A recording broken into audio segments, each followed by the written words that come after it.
Hello, hello, hello. It is me, your True Hill Phenom SP3. We are live on YouTube, Facebook, and Twitter for True Hill Heat's A&E Biography review of Mick Foley. This is the A&E Biography covering WWE Legends, and this time they are talking about one of the pillars of the Attitude Era, the hardcore legend Mick Foley.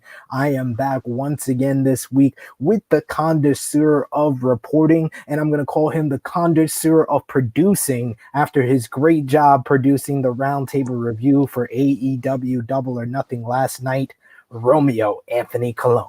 You're too kind. Thank you, good brother. Thank you, good brother. Everyone watching, how you doing? Let us know how we sound, how we look. We don't have no technical difficulties this time.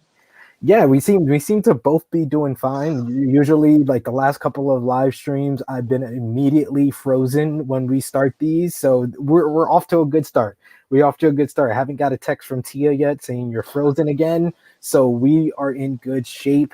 Of course, this A&E Biography live stream is for all of you watching. We want to thank everybody for so much support over the last couple of days. We had our Dark Side of the Ring review, reviewing the Ultimate Warrior, already over 1,000 views for that one. Our True Hill Heat 127 with Stephanie Chase and Benno. So much support. We got a bunch of super chats and super stickers on both that and the Dark Side of the Ring review. And then last night, late night, because AEW loves those long pay-per-views, after midnight, we went live. Chris G, Top Guy JJ, and Jimmy Macaram did an amazing job covering AEW Double or Nothing 2021 from start to finish, breaking down all the matches, the Stadium Stampede 2, new AEW Women's Champion Britt Baker, the great three-way with Kenny Omega, Pac, and Orange Cassidy, as well as the Young Bucks versus Moxley and Kingston. So check that out when this live stream is done.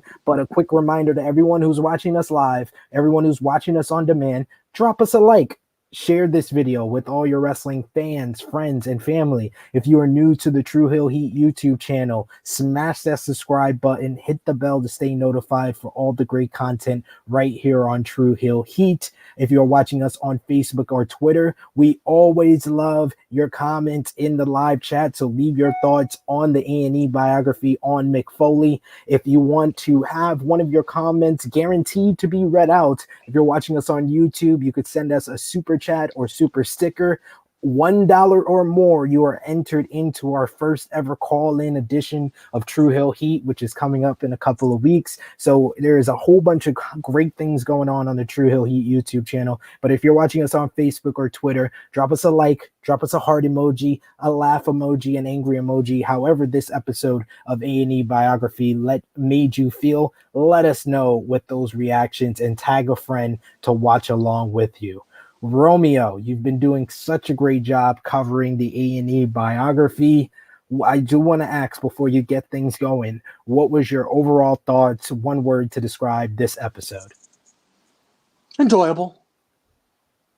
Yes, I think that this would be the one where I would say there was like a glaring hole to me as a Mick Foley fan of one part of his career that they didn't really cover or really emphasize on, but this was one where nothing was really glossed over, in my opinion. Nothing was like I understood the one part that they didn't really cover because they couldn't talk to that person, but I felt like they really did a great job of covering every stage of his career very, very well. So Romeo, you are usually the quarterback, the driver of the DeLorean, the point god.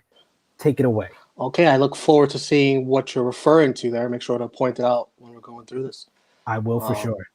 Right off the bat, the premise is Mick Foley writing in his notebook, reminiscing King of the Ring 98 and asking the question, is it worth it? Was it worth it? And he talks of how he bled as a kid and he saw the reactions of others and did not dislike the reaction of others. We learned that Kevin James, the actor, was in the same high school as him and would wrestle with him. That was cool.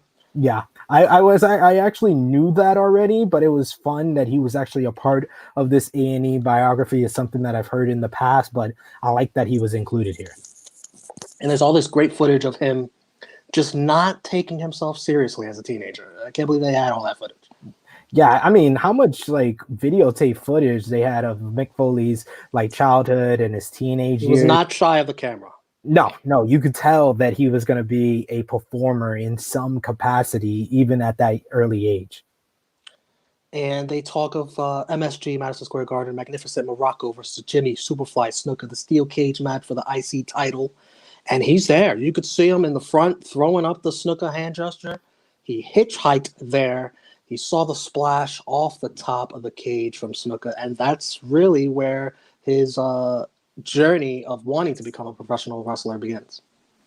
Yeah, it all is the origin story right there. It's something that I said similar to when we talked about the Shawn Michaels episode. This was really a way to connect and resonate with wrestling fans, because if you're a wrestling fan, you always, want to go to the live show, and you always get that feeling, especially when you're younger and you're watching them live, you're like, I want to do this, I want to be this. So when you learn that the wrestler is a wrestling fan and he has that connection and he's been to the live events and he's been to such an historic event like Jimmy Snuka inside the steel cage, flying off the cage with the Superfly Splash, it really connects you with Mick Foley in a great way.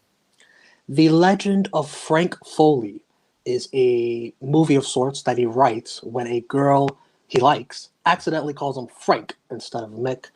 And that births the personality of Dude Love, which is a side of Mick that he is just not. And it leads to more movies being made with this Dude Love character, one in which he jumps famously, infamously, whichever one you want to choose, jumps off of the roof of a house.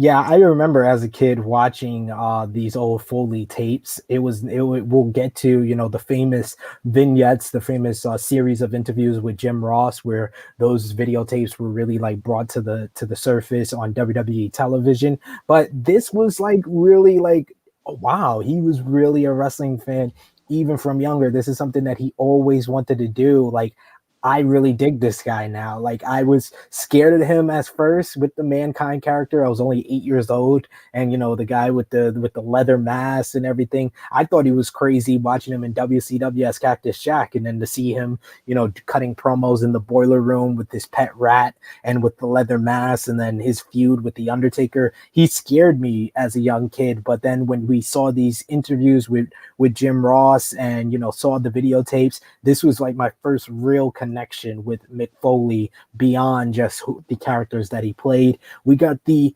man, the myth, the legend of Powered 4 TV, John Scott, saying, "Afternoon, lads. Afternoon to you, sir." Please, everyone, if you're watching with us, Facebook, Twitter, our YouTube, drop your thoughts, drop your comments in the live chat. We always like a hello. We always like a good afternoon. If you haven't seen the A&E biography yet, let us guide you and give you a little bit of a synopsis of what's going on here. If you want to wait and watch it first, you can watch it on demand. Just set your notifications and come back later. We also got the good brother WrestleScopes, who's already sent us a super chat and super sticker. He is going to be a part of our call-in.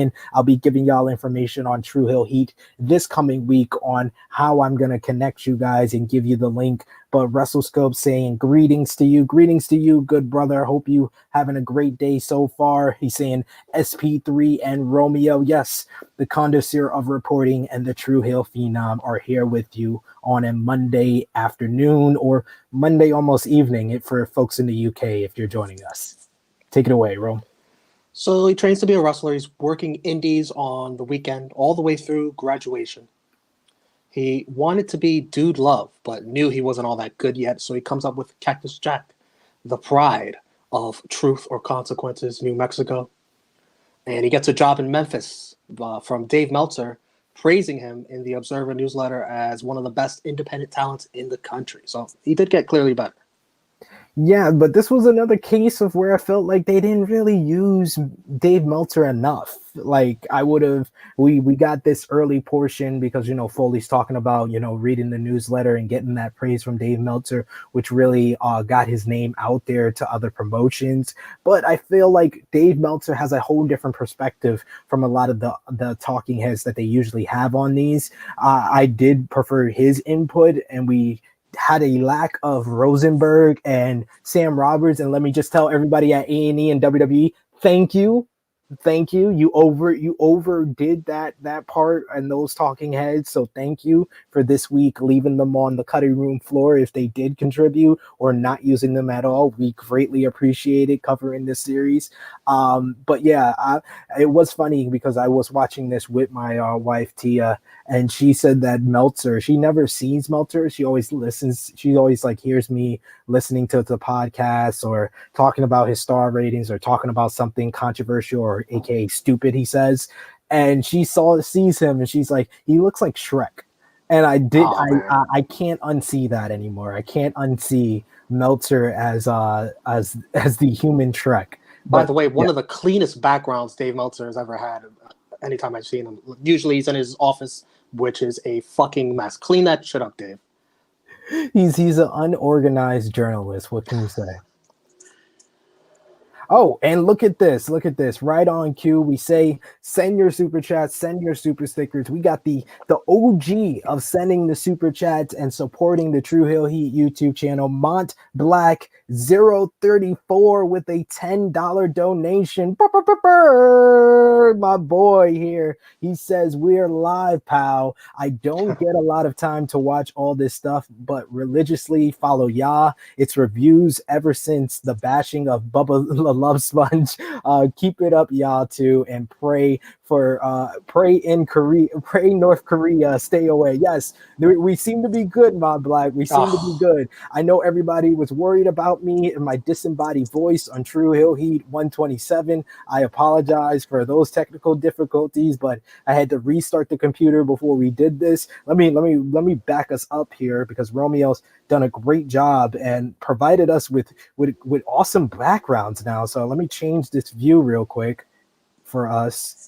Oh, there we go. There we go. Now we can see things a little bit better here. But yes, I pray North Korea stays away as well, Mon Black. But yes, Romeo, take it away. so Cactus's style to get noticed was to take bumps outside the ring that nobody else would take. Um, this would be a topic of debate here in this biography from some. Yes. He goes to World Class Wrestling, World Class Championship Wrestling. He's told by someone, I forgot the name, but told by someone to be more like Charles Manson. So he becomes Cactus Jack Manson. And Nick, very smart. You see, sometimes he's dumb in this biography, but sometimes he's really, really smart. Where he talks to the cameraman about the perception of depth when filming his elbow drop to the floor from the apron. That was a great touch. Like I was even saying that to my girl. I was like that's just brilliant like vision. He's always had a vision. He's so creatively gifted, like whether it was his characters, but just a visual gift like and this comes back to, him making the movies and the home videos when he was younger. He knows how things are going to look or how he wants things to look, and that was a great call by him, like saying to shoot it in that way. Because yeah, even when we were looking at this documentary, when we see the elbow drop from behind, it doesn't look as effective as when you take it from a lower camera shot. It makes it look like he's coming into your living room, coming through your television screen and dropping that elbow. And I love the talking heads talking about how vicious this elbow was, because he was one of the only guys who was doing this and putting his body on the line in that way. Like we got Macho Man with the flying elbow, which was great, but this was another variation from not as high up, but more dangerous because he's doing it on the outside on the concrete. He talked about how he wanted to create a style that had no loopholes. Like Yeah. you're thinking, how is he doing this and not getting hurt? But he admits, ta-da, he is getting hurt. That was the Foley magic trick. He wanted to be the type of performer that when you look at his tapes, you can't find the hole. You can't look for, oh, how are they doing this? How are they not getting hurt? How are they performing in this way? His magic trick was everything he did hurt him. Even his offense hurt him. He lost his two front teeth in a car accident, beginning of his WCW run. Jim Ross remembers saying he loved the look. And Mick was throwing a lot of creative ideas at the wall, seeing what would stick. He would attack his tag partners after a loss. You see him reading a book while his partner needs a tag, Kevin Sullivan. The Yes. book reads, "I am in urgent need of advice." I love this. I love this, and this is something that later guys, a couple of different guys would use. I know that guys in like ECW, there was guys in ECW that would kind of use this gimmick and get themselves over, but he was the first instance of like doing the tag matches and losing and attacking your partner. It gets you over. I think Lars Sullivan during his NXT run. I know we don't like to praise Lars Sullivan on here on True Hill Heat, but he was one guy that did use that gimmick in NXT, and it got him over. They go over how he met his future wife, Colette, and Colette motivates him to basically stop getting his ass beat so much. You be better than that and get yourself a girl like Colette. He returns to WCW after being let go to feud with Sting, Surfer Sting, a much more confident Cactus Jack. And what a spot to be in at that time against Sting. Yeah, and this was a great like storytelling with basically starting, him starting out, getting trained and putting his body on the line, and that gets him to, WCCW, and then, he gets over there and that gets him into WCW. He has a short run in WCW, then goes back to the independents, and meeting Colette kind of made him try to steal the show on the independents and have these very unique matches that got him more notoriety, which got him back and with a contract in WCW and work a program with the top babyface in the Stinger. And this was my first introduction to Cactus Jack. Seeing him in like the 80s and the coming up in 88, it was crazy to me because I was telling like I'm saying, I'm watching this with my wife and I'm like, just last week we're looking at Ultimate Warrior, who kind of takes the same pathway. Like he went through WCCW, he had to work his way up. He was never put his body on the line like Foley did. He was all about his look, but because he has this look, he goes straight from just starting out in WCCW then to WWF, and they strap the rocket to him, and he becomes one of their first major stars. While Foley has to kind of work his way up the ladder, and he starts off going to WCW here and working a program with someone else we talked about last week, which in the Stinger. And this was a opportunity for Sting in a lot of ways because Sting was used to working with guys like Ric Flair or Lex Luger at this time, or Barry Windham or Arn Anderson or Great Muta. These are all different type of performers. Flair is gonna bump crazy for him, but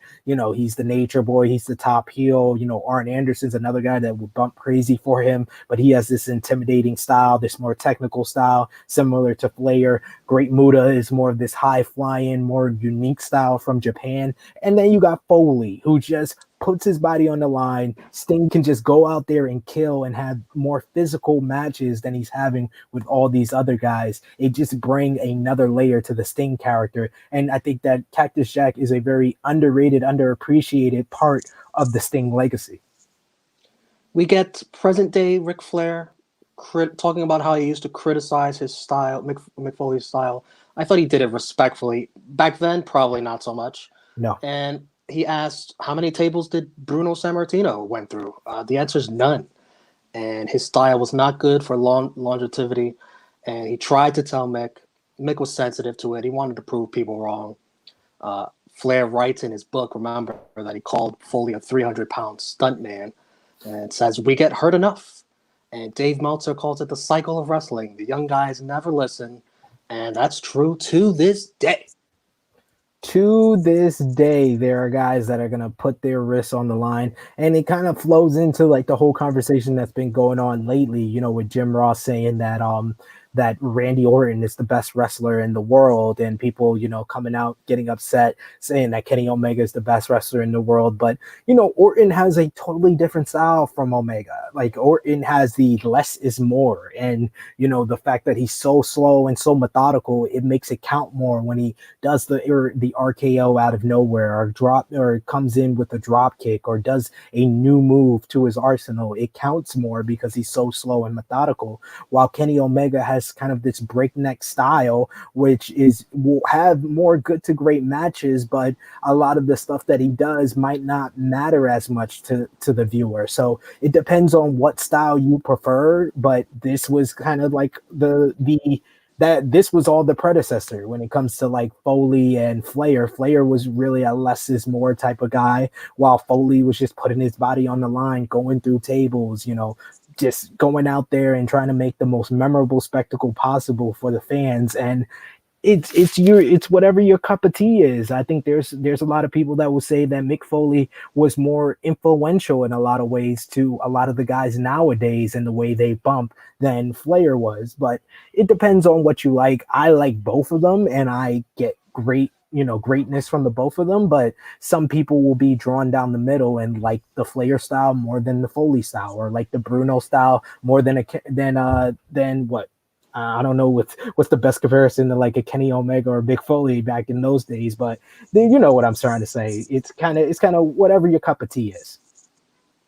Mick Foley does the spot in Germany where he hangs his head in the ropes and the ropes are too tight, loses part of his ear. And Ric Flair remembers watching backstage through the curtain saying, "Stupid motherfucker." He's like, "What are you doing? Flair. You're doing this in Germany." And I was like, man, the poor Germans. It didn't feel like the Germany was worth it. And all Foley can think about is the promos he can cut, now missing part of his ear. Foley was always thinking ahead and using things that happen in matches or using things that happen in like an angle to greater his character. And this was like the start of really Foley developing into a very strong, and I would say Foley is probably the most underrated talker in the history of the business. And this was kind of the formation of that, and it would get greater as we go on in the story. Eric Bischoff wasn't too fond of this style, and so Mick Foley recognizes that. He leaves a six-figure job in WCW to go somewhere his talents would be appreciated, and that is IWA Japan. He's seeking blood and guts, a lot of barbed wire. I was amazed by how cool with it Colette was, his wife. She trusted that Mick knew what he was doing. And they go over the match with Terry Funk, the C4 explosives, the quote that Mick Foley drops here: "I was bleeding in so many places, I didn't even remember I was burned." Yeesh. Like, but Colette is a ride or die. Can I just say that? Like, Colette was just like, you're about to kill yourself in Japan, but I believe in you. This is the ends to a means. Get yourself a Colette. Yes. And then he's off to ECW Philadelphia, and he fit right in. He fit like a glove. He's hardcore. One night he asked for a chair from these lovable, adorable fans, and then he gets 300 of them. They're so nice. It rained chairs on them. Paul Heyman asks to turn him heel. Mick Foley's like, yeah. And a fan has a sign that says Kane Dewey. And the fan actually asked Foley for permission. I didn't know that part. Yeah. Colette, however, wasn't cool with it. And that leads to Foley cutting what he called the best promo of his life. This would be a very important promo. A couple of comments we got here in the live chat. Rachel is back with us. She says hi to you both. Hi to you, Rachel. Thanks for joining us. I saw you. I think you popped in the early morning in the UK, 7 a.m. for our AEW Double or Nothing 2021. I love the fact that your first viewing when you woke up this morning was True Hill Heat. We love you for the support. And WrestleScope saying, I knew a little bit about Cactus Jack before he started in WCW. Crazy stuff. Hated his debut as Mankind. Felt like it was another Vince created joke. Wow, man, that's a different point of view. I like different point of views and different opinions like Russell Scott's got. He also says Orton doesn't need high spots. He is more of an old school storyteller in the ring. No, he doesn't, and this is why he's wrestled for so long. But at the end of the day, it's also why sometimes he's a very boring in-ring performer, and why we get stuff like the Fiend feud and one of the worst feuds in recent memory. And that's why I can't say he's the best wrestler in the world right now. But, to each his own. Like I said, it's all about what your cup of tea is. And I understand the people that prefer Orton over a Randy Orton, or prefer, the Bruno Sammartino style over what Mick Foley did in the late 80s and 90s. His storytelling, so good, catches the eye of WWE. Mick himself would call WWE once a year to see if they were interested, and he says he would get rejected in less than 30 seconds. I think the Kane Dewey though promo really caught their eye because he totally like turned and flipped expectations on what his ECW run was going to be, and he became such a great heel. Like the depth of that promo and the emotions that he drew on, like him talking about, is the fact that Colette was so upset about the sign. He used that and the way that Colette made him feel in her disappointment or her being scared of how the fans are reacting to him to bring his son into it. He drove on that and it really resonated and made that such an iconic promo in his career. And this was like the real first great promo that would go on and kind of trickle down into his WWF time. Vince had to be convinced by JR, Bruce Pritchard, just to meet Mick Foley. Vince didn't like the Cactus Jack character. He called it sleazy. That should age well.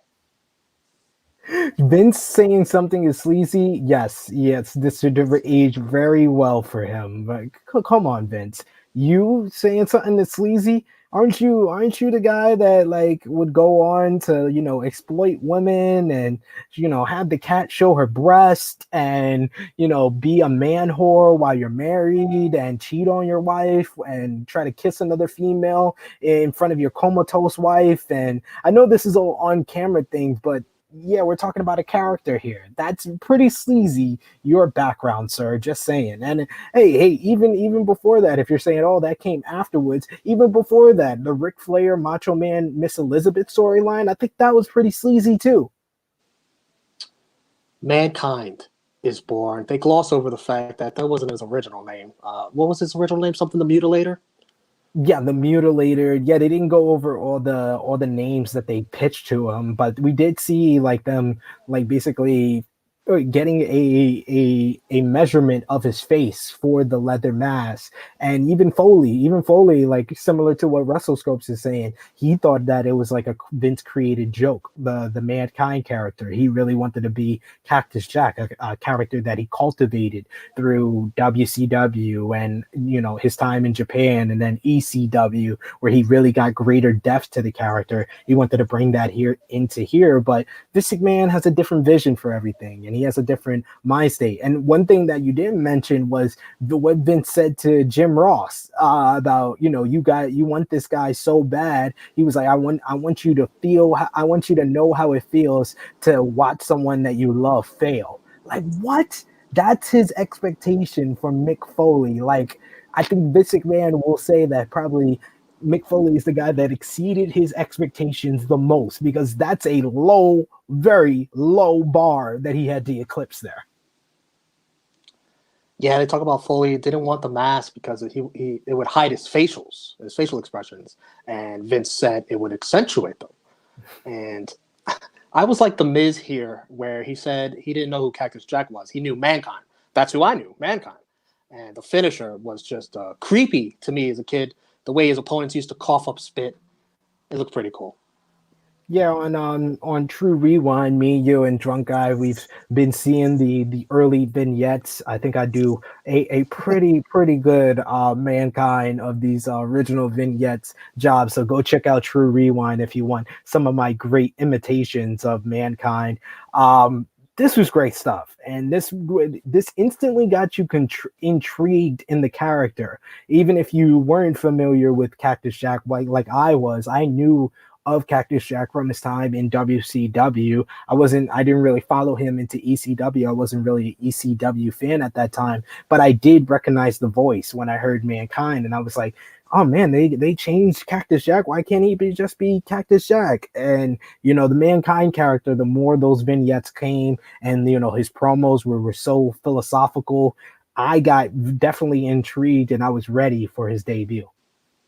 Ric Flair had a great line in here where he wonders how Foley went all those years without drinking. He was a family guy. You know about being a family guy. Absolutely, man. I've been Ric Flair in my 20s, but now I'm Mick Foley. Now I'm a family guy. I like to be on camera with you folks, whether it's here, Wrestling Daily, Power 4 TV, Sports Keto Wrestling, and then I like to spend my time with my family every other time. Like last night, I wasn't a part of the AEW Double or Nothing roundtable, but ironically enough, as I tried to go to sleep, my kids woke me up because I'm a family man and I was spending time with my kids. So I was able to watch some of the roundtable review with all of you guys. So, the kids being a family man, it kind of makes your heart grow because you're given to someone and you care about someone more than yourself. So I understand how Foley feels at this time. Jim Ross with a weird line here, I thought, where he wondered if Foley could do anything after feuding with The Undertaker. I was like, what? You have no confidence in Mick Foley? Jim Ross?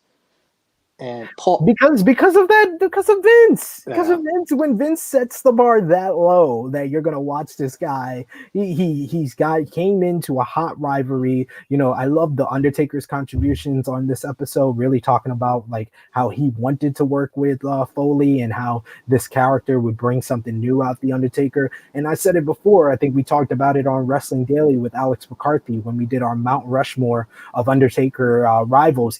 I don't think it's a travesty and a crime if you do a Undertaker Mount Rushmore or talk about the top 3, top 5 rivals of Undertaker's career. If you leave off Mankind, you just are not aware or uneducated because he was so important to adding another layer to the Undertaker's character, making him vulnerable, making him sympathetic. That beatdown that he gives him on his debut all the way to their match at King of the Ring, which is very much underrated and forgotten. Their matchup, the Boiler Room Brawl, which is one of their famous encounters with the heel turn of Paul Bearer, and then even their Buried Alive match. I love the scenes where they showed the Buried Alive promos because I remember it like it was yesterday with Foley in the rain and holding the urn while he's inside the grave. It's just great stuff. It's so riveting, and it's pretty much the whole 1996 from after WrestleMania until Survivor Series is the first portion, the first like whole chapter of this Undertaker Mankind rivalry, which had so many great matches between the two and so many great matches with other guys between there, whether it was Undertaker versus Goldust, and then like we would also learn, talk about in this documentary, Mankind and Shawn Michaels' famous brawl that they had at Mind Games. Yeah, they have a banger match. There's a talk of the great conversation they had backstage between them where Mick admits he always wanted to be Shawn Michaels. Not Shawn Michaels himself, but someone like Shawn Michaels. And he tells him he even had a character, Dude Love. And Bruce Pritchard, somehow he hears all of this. He investigates it. And look at this comment right here. John Scott knows. Mankind in Your House was great stuff. Yeah, he brought it in that Mind Games match. Like that Mind Games match is probably one of the best In Your House matches of all time. Like I can't wait. We're in 1996 on True Rewind when we return back, which I think it's right that we probably do it after we're done with the A&E Biography, Romeo. We're pulling back the curtain here a little bit because I think that we're fully invested in this A&E Biography, but we will be back with True And Rewind Dark Side. and Dark Side of the Ring. So yeah, let's try to end one of these series before we get into True Rewind. But we will All right, be. you're right. I'm just so eager to go back. I have to go back to the DeLorean. We're gonna get back into the DeLorean. We're going into 1996. We're gonna go be starting off after WrestleMania 12, but I absolutely can't wait to take some of these in your house matches in 1996 are so great. Like Shawn Michaels' 1996 title reign is one of my favorite WWF title reigns ever, and a lot of that comes down to the in your house Mind Games match with Mankind, probably the best non-finish to any WWF championship match of all time. Then they get into the sit down promo with Jim Ross, which was just a masterpiece, master class in cutting a sit down promo like that. That's where Vince McMahon became a fan of Mick Foley. That promo felt real. Absolutely. Like I was talking about earlier, this is the promo that really got me like I'm connected with this guy. Like Cactus Jack, I was like, this guy's crazy. This guy's giving up his body like no one I've ever seen before, getting beaten down by, Sting and Falls Count Anywhere matches. His matchups with Vader, where he just was brutalized and really put over Vader as this monster heel because he's beating up a guy that's huge in himself in Foley, but he's making him look like a rag doll. And then, I thought he was scary as Mankind, especially in the feud with The Undertaker, and being able to psychologically get into Paul Bearer's head to make him turn on The Undertaker. It made me hate him. But this is when I really was like, I dig this guy. This guy is really compelling, and I am connected to him. Was with these vignettes, these promos with Jim Ross, where we really got to learn who Mick Foley is. He's doing it in the character of Mankind, but he's telling the story of Mick Foley. We're seeing the old tapes. We're seeing the Dude Love character, and this added so much to Mick Foley overall in his legacy and his career. And we got even famous people in the live chat. The good brother Adam Pearson joining us, saying so much content, so little time. Great to see you guys. Much love to you, Adam. You are the most famous person that we've had in the live chat, so we appreciate you, giving us the rub with your presence here in the live chat. He also says these are the promos where Foley became a wrestler as opposed to a character for me. I agree with you. These really, like, he was always different gimmicks and he always played them so well, whether it was Cactus Jack Manson, Cactus Jack, Mankind. But these promos really were about how he was a fan that, had a dream to be a wrestler and he was able to fulfill it, but he wasn't able to fulfill it to his ultimate potential, which was becoming the character that he always wanted to play, which was Dude Love. And this was planting the seeds for the second face of Foley coming into WWF.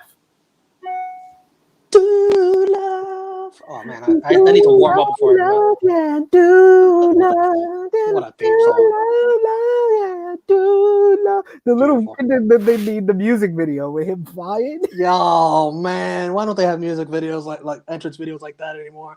The dance with his knees and his man.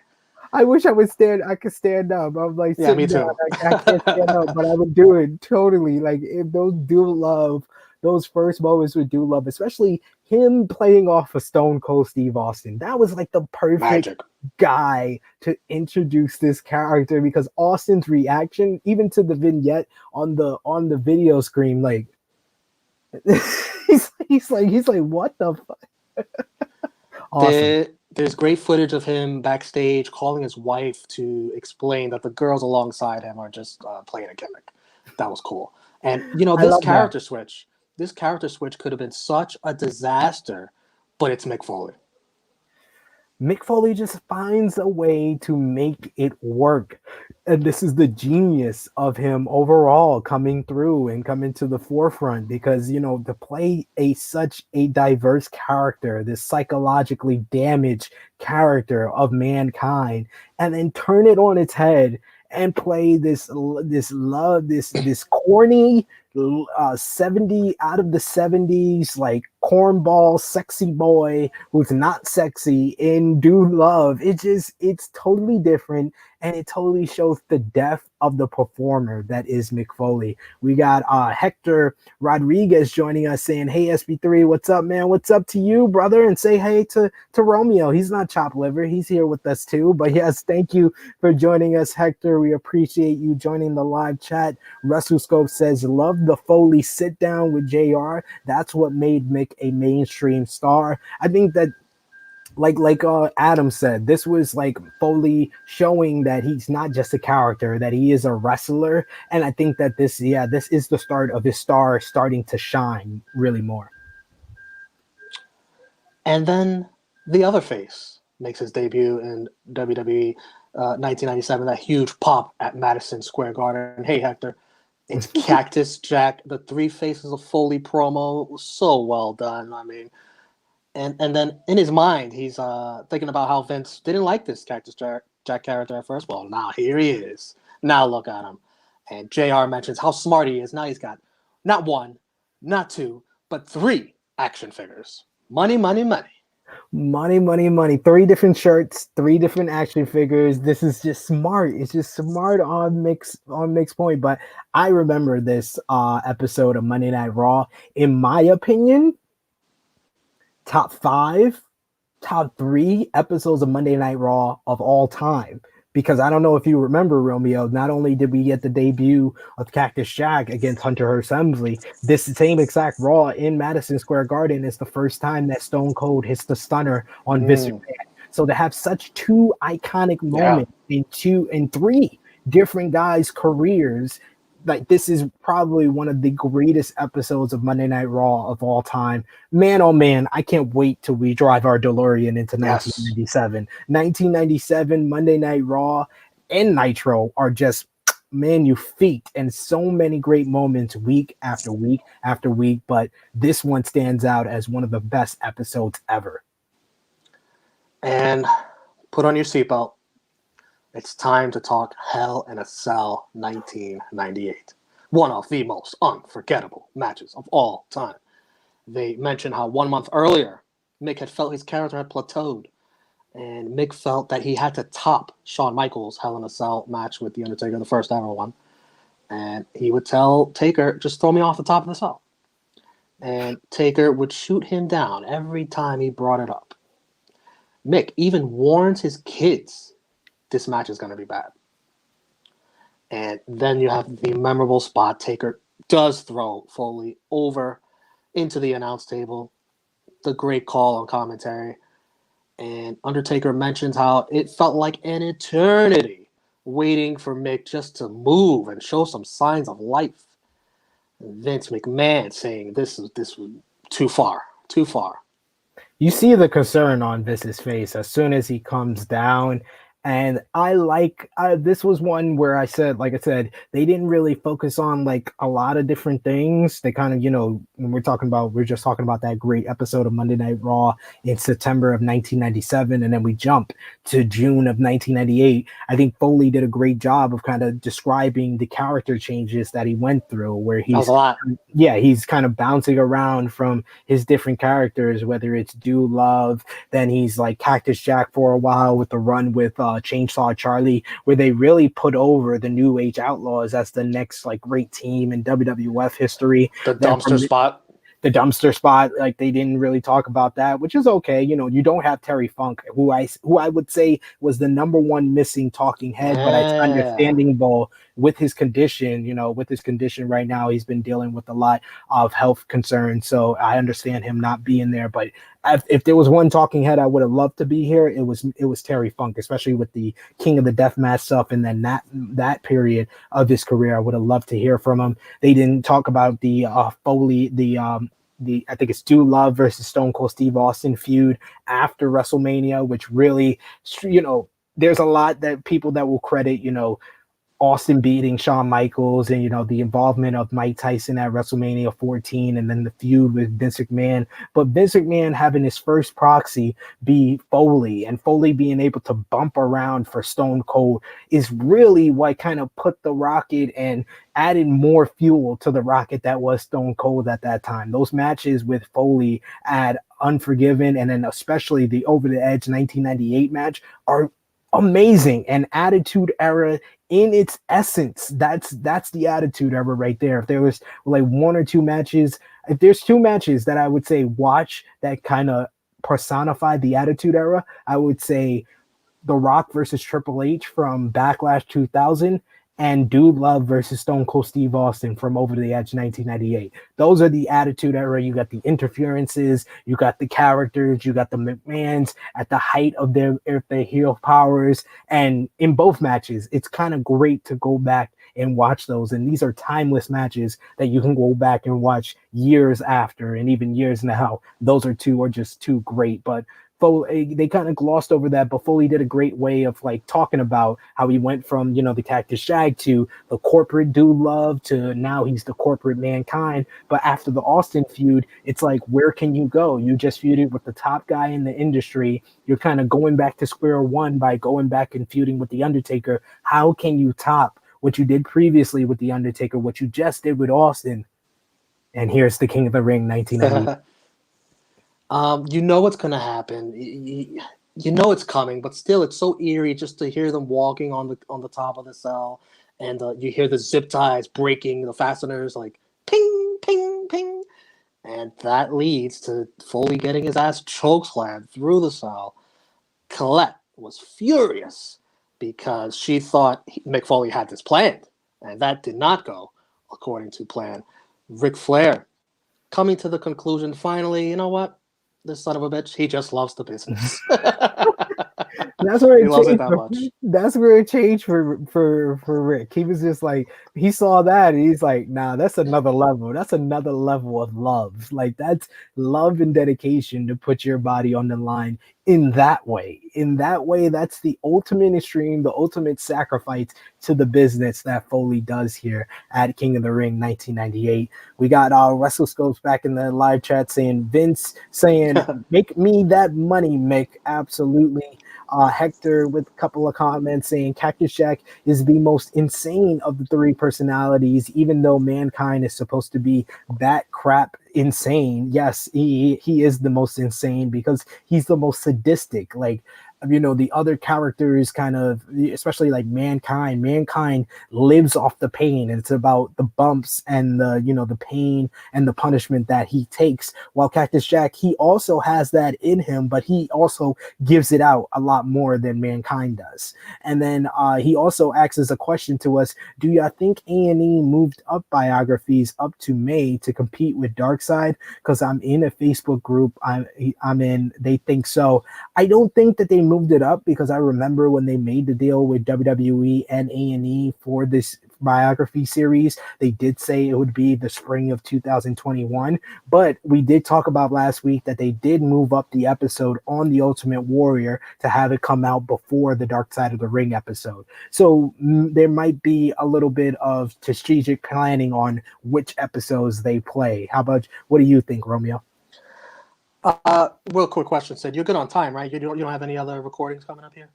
Not till later. You guys can All check right. me out on the Stephanie Chase Wrestling YouTube channel at 10 p.m. BST, 5 p.m. Eastern Time. I'll be over there reviewing AEW Double or Nothing with Miss Dynamite herself. But no, I don't have anything coming up too Just soon. making sure, double checking. What did you ask again? With Hector's question, what do you think about A&E moving up biographies to compete with Dark Side of the Ring? That's a good question. Definitely, the Warrior one. I did notice that the show they do afterwards, the treasure hunt show, that was Jake the Snake Roberts themed, and this week Dark Side of the Ring has also Jake the Snake Roberts. So it's Jake the Snake Roberts week, right after Ultimate Warrior week. Yes, I did notice that too. When I saw the commercial for the Treasure series, I was like, "Oh yeah, I think y'all slick." You know, Jake the Snake, they doing Dark Side on his father, Grizzly Smith, and y'all got the Treasures episode on Jake the Snake. Yeah, I And think they y'all did slick. have a little. I watched a little bit of it. They did have a little dark conversation on that show, even though that show's supposed to be upbeat, uplifting, and we're just looking for memorabilia. They went for it a little bit. Go for it. Go for it. So where are we at here in this? Oh, Steve Austin said of Mick Foley, he's fucked up. That was great.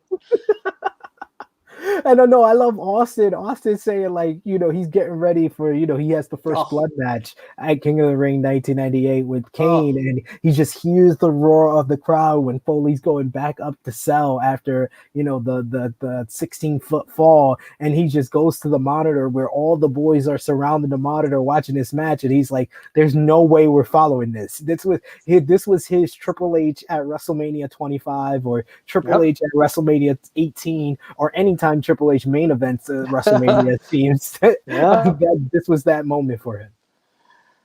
The thumbtacks come out, and Taker remembers thinking, "There's nothing else you need to give, Mick." And Foley has the audacity to ask about the Undertaker's health with his broken ankle. Taker just laughs about it. Like, come on, man. I love Taker talking about how like they were stepping on the top of the cage and you can hear you and I never noticed it, but you can hear the parts holding the cage together coming off as they're walking on each part of the cell. And it's a nice little detail that I didn't notice before. That's why I said like Undertaker was great during this whole biography, and this was like one of his best moments, kind of telling his perspective, being the other man in this match. I thought he was great describing that. And you almost forget about this sometimes. Mick Foley interferes in the main event after. Insane. Insane that why? Like literally he even says like the crowd are just like, man, you've given us enough. Like, why are you coming out here? After the match, Vince tells Foley he appreciated what he did for this business, but he never wants to see anything like that ever again. That should age well as well. That should age beautifully well, especially when we talk about another horrific match in his career. But yeah, man, the King of the Ring 1998, the Mankind versus Undertaker. Like I said about Dude Love versus Stone Cold and Rock versus Triple H, those personified the Attitude Era. Now, a different question is, what match do you show the person that says wrestling's fake? It's definitely Undertaker versus Mankind at King of the Ring 1998, the Hell in a Cell match, because it's like this man, this human man gets thrown off of a 16-foot high cell into a table. Yeah, oh, you could say, oh, the table's supposed to break, but how do you fake that? How do you fake that? There's no faking that. That's when you say this, wrestling maybe, scripted, but that's real. And what he went through on that night. And I always say him going through the cell was more vicious and more cringeworthy to watch than the fall off the cell, because you guys don't realize that the mat is not like a soft mat. It's like wood. It's wood with a spring and the covering over it. And just to see his body go plat, and just how his body is just like this, like he's like this when he falls down. He's like the Etch-a-Sketch of a dead body at a crime scene. And when he falls down on that mat, it's just horrific to watch. It doesn't matter how many years pass. I always cringe when I watch that part. And the chair comes down and hits him in the face too. Yes, on top of that, a cherry on top. And for years, I always thought when he does the smile, I thought it's a thumbtack in his nose, but the thumbtacks are not even out by that point. It's his tooth. It's his tooth coming out of his nose, and he's just got the bloody face, and he smiles. That is Mick Foley in a nutshell. We got a couple of comments here in the live chat. Rambo is joining us, and I am sure it's something about Tony Khan in here. Oh, yeah, Nostradamus. Right.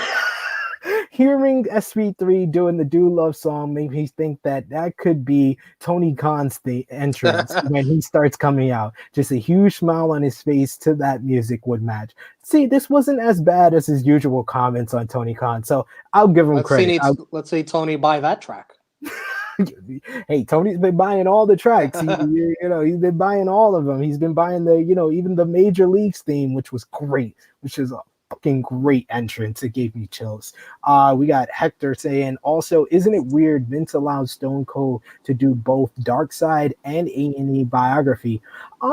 I don't think he's allowing him, because Stone Cold is not under like a Legends contract. Like he has a deal with WWE to do the Broken Skull sessions, but he's not under a traditional like WWE Legends contract, so he's able to do stuff like Dark Side of the Ring. And this was great, having Jim Ross on here. It made me be like, you got Jim Ross on here. Why couldn't you get Chris Jericho for the Shawn Michaels documentary if he was just on Broken Skull sessions? Like that. These are the questions we have. Questions from. I think this was all put together in 2020. You think so? Oh well, yeah, still Jim Ross was a part of AEW in 2020. So it's just a question that I had in my mind. Can I add something to that? Yeah. Stone Cold Steve Austin, even if he is under contract, he's Stone Cold Steve Austin. Also, Vince McMahon is going to let him do what he wants if he wants to keep Stone Cold Steve Austin. Also true. Hector says the mat last night at Double or Nothing was very springy during he says Deeb and Riho's buy-in match, and then Rachel adding Mick has to be the nicest guys in wrestling. Yeah, that's exactly what I said to my wife as we're watching it. I'm like, as soon as the documentary starts, I was like, Mick Foley might be the nicest pro wrestler of all time, and then as this documentary goes on, they go more into that, especially in the, after his retirement and stuff. But continue on, Romeo. Mr. Sacco is born, and this sock puppet just adds a whole other dimension to Foley's character. It was cool to see they had footage of Mick Foley just making a Mr. Sacco, and his finisher tailor-made for Mr. Sacco. What are the odds? And Undertaker, with a great line, says it wasn't the best thing that he's been. I can't even get it out. That's what she said. Taker says it wasn't the best thing that's been put in his mouth. Wowzers. I think that was one of the lines of the episodes by The Undertaker, of all people. Foley becomes an author, #1 seller in the New York Times. Have a nice day. One of my favorite books ever by a wrestler. Yes, that was probably the first wrestling book that I ever got, and I read it cover to cover. Everybody got that book. Yeah, that was one of the first really large type of novels, type of biographies that I ever read, really, as a kid. And I loved it. And I loved learning about, the early part of his career. That's why a lot of this stuff in the A&E biography, I didn't too much learn a lot of new things because I knew the story from reading this book. And this really to me was when Foley, the Mr. Sacco, introducing the Sacco character, and then the book. This is when I started recognizing Mick Foley as a mainstream star in professional wrestling. Chef Boyardee commercial. Yep, we got Rambo in the comments saying, why is it only debated between Orton and Kenny? Because JR just replied to a question. I put Walter ahead of both in terms of working matches with the best pace. He gets it. Also Okada and Walter are good shouts for the best wrestler in the world. The best wrestler in the world is a subjective type of argument. JR replied with Randy Orton. Chris Jericho said Kenny Omega, but there's no wrong or right answer to the question. Walter is definitely in the conversation. I just don't think, due to him being in NXT UK, he has the output that everyone else has to be in that conversation, and that might be why not a lot of people mention him. And Okada is not the Okada of 2017. I'm sorry, he's not the GOAT Okada anymore, and he's hurt right now with the injured back. Even though he's had great matches with Will Ospreay and Shingo Takagi this year, he's not the 2017 Okada where every singles match he had was 5-star or a classic. So I think that's why he's not mentioned as much, Rambo. December 1998, Mick Foley becomes champion. Taped Raw, but one of the biggest pops. And I was a little disappointed here. They missed an opportunity to talk about what was going on the other channel in WCW. It adds to the story. Why would you leave that out? It makes the story better. How do you not tell that? Tony Schiavone spoiling the result and saying, that'll put butts in the seats. It makes the story better. It proves the biography. How do you leave that out? I don't know how you leave it out. They didn't even they gave the date of when it was actually taped, but they didn't give the date of when it was aired, which was January 4th, 1999. And they're going up against a big main event in Hulk Hogan versus Kevin Nash.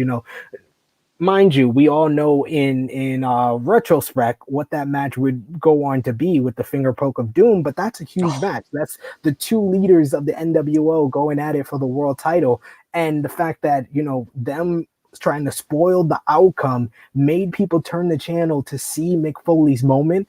That shows you the connection that Mick Foley made with even the WCW fans in his time in WCW, that they clicked over, and almost 600,000 viewers went and watched Monday Night Raw to watch a taped Monday Night Raw with Foley winning the title over The Rock. And yeah, the crowd is just amazing. The pop for Stone Cold is just chills. I think that's another match that you could put in the argument if you're talking about TV matches to watch from the Attitude Era. Mankind versus The Absolutely. Rock on the January 4th, 1999 Raw is up there. Speaking of The Rock, they get into the I Quit match at the Royal Rumble, which was featured heavily on Beyond the Mat. Foley still, to this day, dumb for bringing his family to that. One of the most brutal matches you'll ever see with all those chair shots. Taker said even he was uncomfortable. Foley does shoulder most of the blame because it was all his idea. And he expected WWE to show his family on camera the reactions that they were giving. But even WWE didn't touch that. No, that's why beyond the mat, man. If there's one, I'm giving y'all like suggestions. Like you got a whole bunch of stuff to watch after this live stream because I'm throwing out suggestions for you. But if you've never watched Beyond the Mat, you need to. My wife told me today that she's never watched Beyond the Mat, and I'm like, no, I need to sit you down and we need to watch that because this is required viewing. No matter if you're a wrestling fan now or you're a wrestling fan then, you have to watch Beyond the Mat because it adds so much to, the things we know about Jake the Snake Roberts, the things we know about Mankind and Mick Foley, and that whole scene with, his wife Colette and his daughter Noelle and son Dewey watching their father get brutalized in that way. The backstage stuff with, Foley and Rock afterwards, with Rock not coming to see him when he's getting stitched up and Foley really taking that personal. There's so much to wrestling no. Yes, there's so much to take in from that. And this kind of brings me to what I thought was the main glaring hole of this, because they talked about how he felt like, he gets too into his character and too overcome in the moment. And he said The Rock did a little bit of that as well. And he did that. They both did that in this matchup with going overboard with the steel chair shots. But that connection and that brotherhood that formed from that match would go into their partnership with the Rock and Sock Connection, which is never mentioned in this biography. And it's the fact, like, I'm like, okay, maybe they couldn't get The Rock for this, but you had The Rock, you had him there for the Stone Cold one, so why not spend 20 minutes talking about Stone Cold and spend 20 minutes talking about Mick Foley, because he's very important to the career of Mick Foley with that match, the I Quit match, and their partnership in the Rock and Sock Connection. So out of everything that they talked about, and they did a great job covering every part of Mick Foley's career, the main glaring hole that they didn't talk about was the Rock and Sock Connection partnership, and one of the highest rated raw segments of all time, This Is Your Life. Like, there's a lot that they could have got out of The Rock if they would have spent a little bit of time talking about Mick Foley outside of just talking about Stone Cold when you had him there for the A&E biography. It's like, maximize the minutes that you have with that big star in Dwayne. And that's another bullet in Mick Foley's resume that is so impressive that Vince McMahon would never, ever suspect of him, that he is main reason of one of the most highest rated segments in Raw history. The guy that he told to Jim Ross, I want you to see one of your favorites and a guy you love fail, is now the orchestrator, really the main person in the highest drawing segment in Monday Night Raw history. Like, it's just mind-boggling. Like, that's why I said that's one of the best lines in this whole episode, was JR telling us that Vince told him, I want you to see one of your favorites fail. And how great did Mick Foley eclipse that low bar that Vince gave him? Then they go into the retirement match with Triple H, and Foley talks about how he cried his eyes out at the hotel room. Should this have been the end for Mick Foley? The I Quit match, I mean, it pretty much... No, the Triple H match at No Way Out. Oh, what should have been the end? Yeah, because that was his goal. He kind of talked about it way before we even got to the Hell in a Cell match in 2000, that he wanted to retire by the age of 35, and he felt like he gave enough. And the fact that in his last like full year with the company, he put over the two guys that would really carry the company when Stone Cold went down with a neck injury, in The Rock and Triple H. Like, their stars and their main event level pushes could all be contributed to Mick Foley. He kind of set them up to really go on the hell of a run, which I feel is the best year in WWE history in 2000, and it's carried by Triple H and The Rock. a lot of that comes down to Mick Foley putting both of those guys over and making them look like main eventers and making them look like absolute superstars. Foley set them up for one of the greatest years ever. So I feel like, yeah, if he felt like he was done right there, it's okay.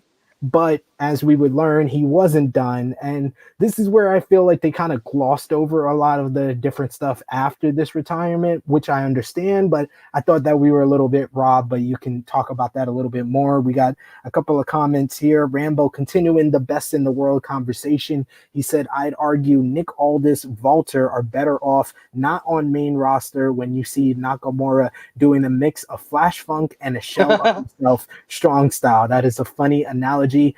I wouldn't put Nick Aldis in the best in the world conversation. He's a more of a like a less is more type of performer, which is great, and he's got an old school style that is really good, but he doesn't have the output. He's another guy like Walter, where I don't really put him in that conversation because his output is not that good. Walter, I would say, whenever he has a big time match, he delivers and shows that he's one of the best in the world. I can't really say that when Nick Aldis, especially when he's in with the talent that's in the NWA, don't really give him the chance to have those good to great matches. You know, his last title defense on a pay-per-view was against Aaron Stevens, and you're not going to go out there and have a near 4-star, 5-star matchup with Aaron Stevens. I'm sorry. Rachel Cornell saying, request, you and wife should do a watch along live, go beyond the mat, one of the best. Remember, I'm only 50 now, and the phone could go at any time, and then he starts jumping on trampoline. Yes. Great moments in the Beyond the Mat. That is a great request / suggestion, Rachel. I will keep it under advisement, but I'm pretty sure my wife will tell me no. Just warning everybody. Or we should do a review at least. Yeah, no, I'm really down for that. Let us know in the live chat if you would like us to do a review of Beyond the Mat. That's one of the documentaries we've been thinking about, reviewing for the channel, because we see you guys' support for the A&E Biography as well as Dark Side of the Ring reviews. So let us know in the live chat. If you're watching us on demand, let us know in the comment section if you would like for us to review Beyond the Mat. So retirement life for Mick Foley, a lot of family life. He has 2 other kids in his retirement. He joins the fight against sexual assault, volunteering as a crisis counselor. Know that. Did not know that at all. I didn't know that at all. I've seen a lot of his tweets where to this day, he does great stuff with that organization called RAIN.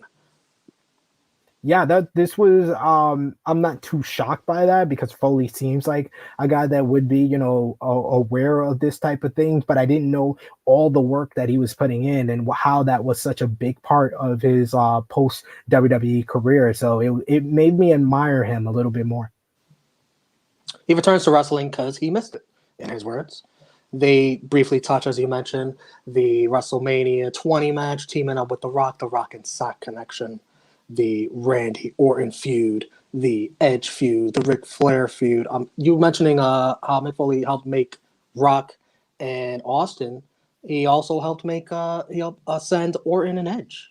Yeah, he put Orton and Edge at a different level. Like Orton, he made him look like a main eventer, and you can say that he made The Rock, Triple H, and Randy Orton into main eventers, and he probably solidified Edge, because Edge already had won the Money in the Bank, already cashed in Money in the Bank on John Cena, but that could have been a passing title reign, because he lost the title a month later to Cena at Royal Rumble 2006. It was the matchup with Foley that really just was like, no, this guy is a legit main eventer. It solidified him there, and that's why immediately after WrestleMania, he was right back in the main event picture, feuding with Cena again. So Rock, Triple H, Orton, Edge. I don't think there's anyone outside of Ric Flair who can say that they put over 4 huge stars and made them main eventers quite like Mick Foley.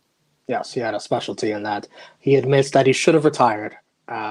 Everything after that became a cash grab. They briefly mentioned his TNA run. Yes, not a good run at all. They TNA, of course, was in that stretch in their existence where anybody from WWE got a TNA Heavyweight Championship run, and Mick Foley, way past his prime, defeated Sting at Lockdown in, I think it was 2009, and became the TNA Heavyweight Champion. Yes, it was only like a 1 or 2 month reign, but uh, uh, his whole TNA run, there was really not that much good to it. Like, I liked the stuff that he did with Sting because it was a nice callback to their former rivalry, but there wasn't a lot of bright spots in that TNA run, and he was there for 3 years. 3 years. He tries to come back to WWE. They make him take an impact test where a WWE neurologist and even an independent neurologist both confirm that he should never wrestle again.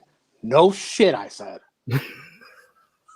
No shit, with the stuff that he took, with the fall off the cell, with the chair shots. Yeah, it's not a big surprise that the impact test, got him that diagnosis. And tell me if I'm wrong here.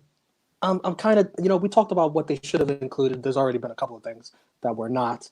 I'm kind of disappointed they didn't go into the Edge match, because I think that also was a nice bullet on Mick Foley's resume, getting his WrestleMania moment finally. It would have been a nice touch to the story. Yeah, I mean, I would have liked them to even like have a Randy Orton and talk about the importance of their rivalry for his career, and really elevating him to that next level where he won the world title just a couple of months later. And you had Edge there. You already had Edge as a talking head, so why not talk about that matchup at WrestleMania 22 and what it meant for Edge as a fan of Mick Foley to give him that WrestleMania moment? It's like they have these opportunities, and they just come up a little bit short on them in these biographies sometimes, and this was one of those examples. So he wants to exercise his mind. He starts doing one-man shows, a little stand-up, good therapy and relief, says JR. Vince McMahon describes Mick Foley as being Santa all year long. I thought that was a great description. And Yeah. there's footage of him actually playing Santa, which he does perfectly. And the good news is Foley says he feels better now than he did 15 years ago. Paul Heyman says Foley's self-worth is predicated on his ability to be great at something. And Mick found something he was great at. Heyman, just a gem closing out these biographies. He's like, he puts the nice little ribbon, the nice little bow. And then the biography ends with Mick finally answering the question he asked in the beginning, was it worth it? He doesn't answer it with words. He answers it with a smile. This was probably one of the best endings to any A&E biography, between Paul Heyman kind of putting the bow on it, and then Foley ending the biography the way we started it, with answering the question in his own unique way, with that signature Foley smile that you could see even through the big beard. I like the contributions of Noel and Dewey, kind of talking about like how it was to be the child of Mick Foley, and see all the stuff that he went through, and then seeing him in his post WWE time, being a father, and how dedicated he was to being the best father possible. His love that he has for Noel, and Noel bleaching his beard so he can be Santa. These are very touching, nice things that add a lot to that connection that I said that was formed with me and Mick Foley, as him, the character, in those interviews with Jim Ross, seeing him connect with his children even at their older age, in their 20s going into their 30s. It makes me even more connected to Mick Foley, because I'm like, I want to be as great as a father that it seems like Mick is to his kids. I want that for me and my connection with my kids when they get older. I want that.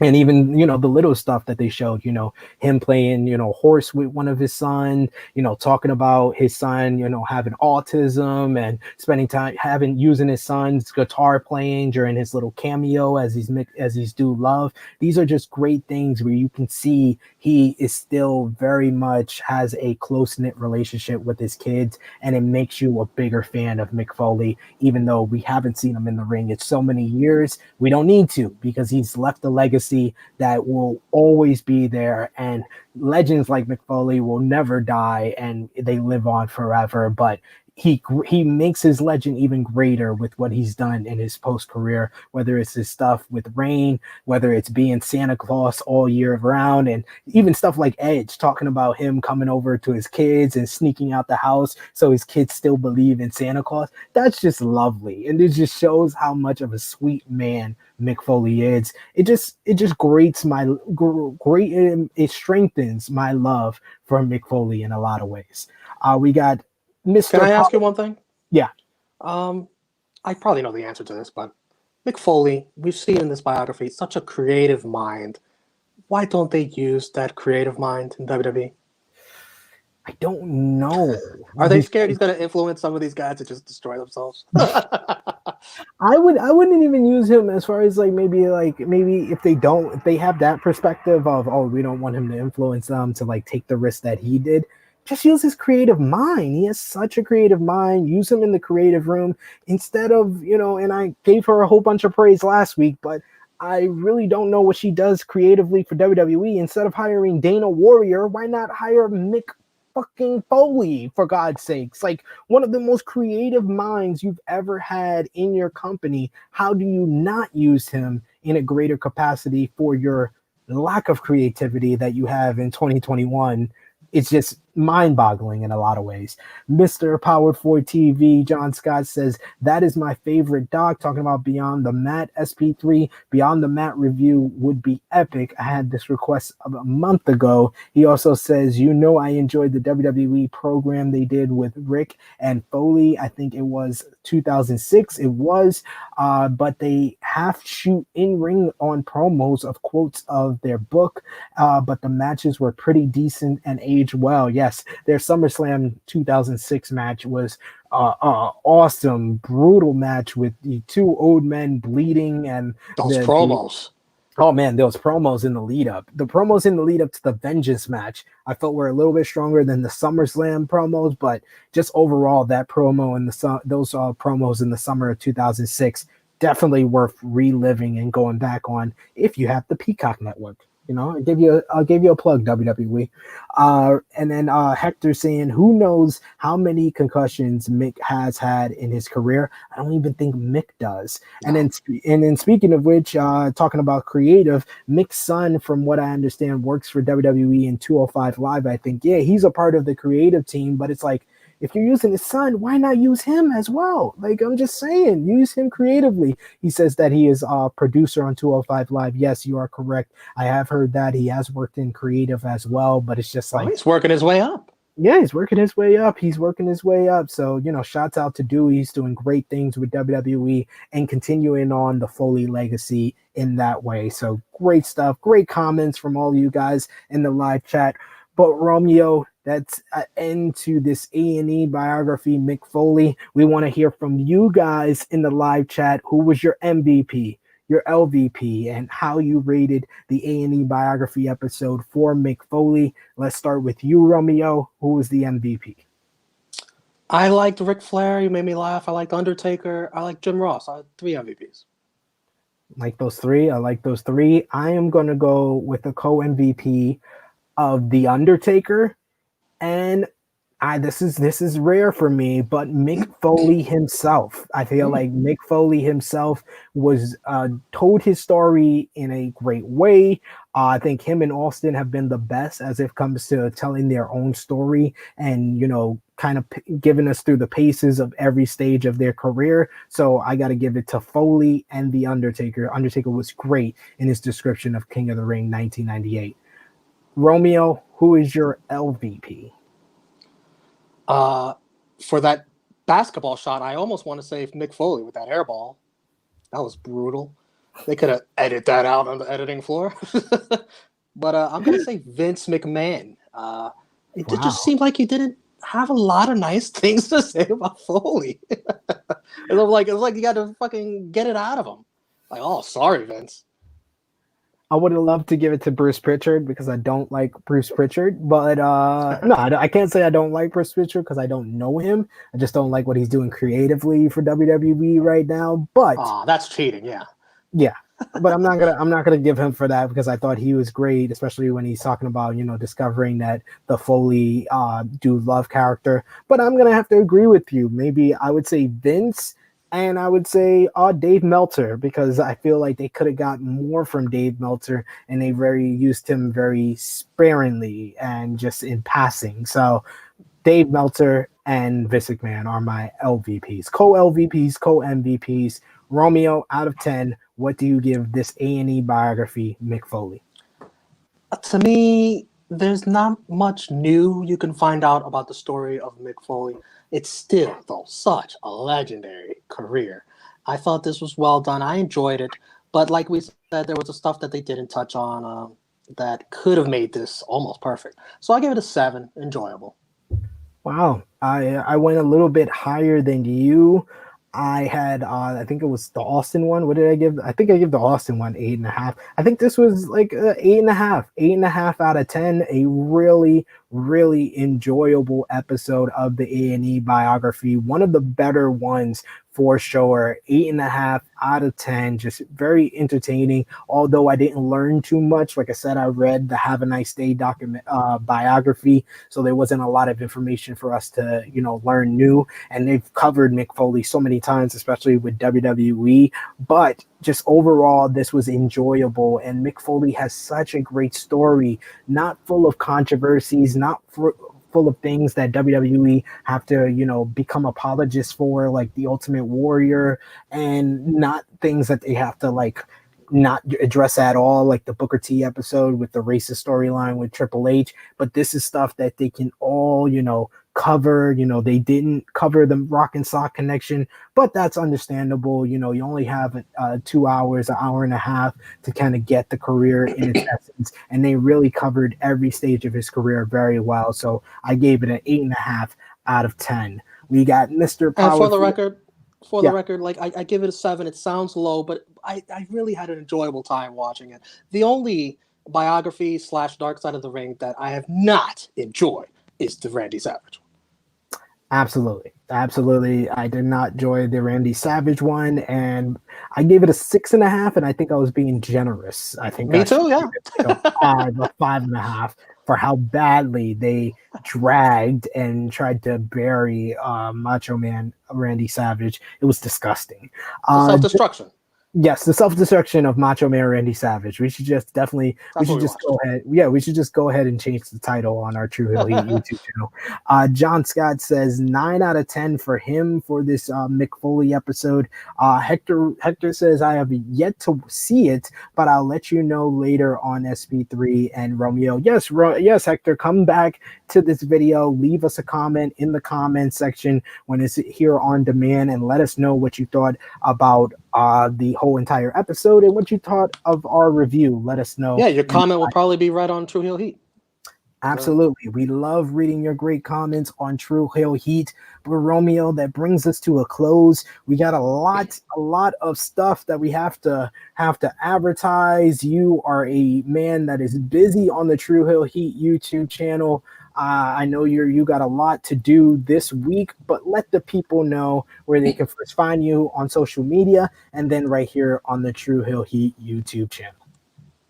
The Pride of NY on Twitter and Instagram, right here on the True Hill Heat YouTube channel. Check out yesterday's Double or Nothing pay-per-view roundtable. I'm not on it. I'm producing backstage, but it was so entertaining. You guys need to see these guys and their opinions on the show all over the place. You got to check it out. A little audio issues in the beginning, but it gets fixed rather quickly. Also, check out Rated Raw Superstars. Me and Drunk Guy JJ, we review Raw every week. NX3, me, Chris G, and Ness, we review NXT every week. And our reviews right here. A&E, Dark Side of the Ring. I'll pop up on some of those.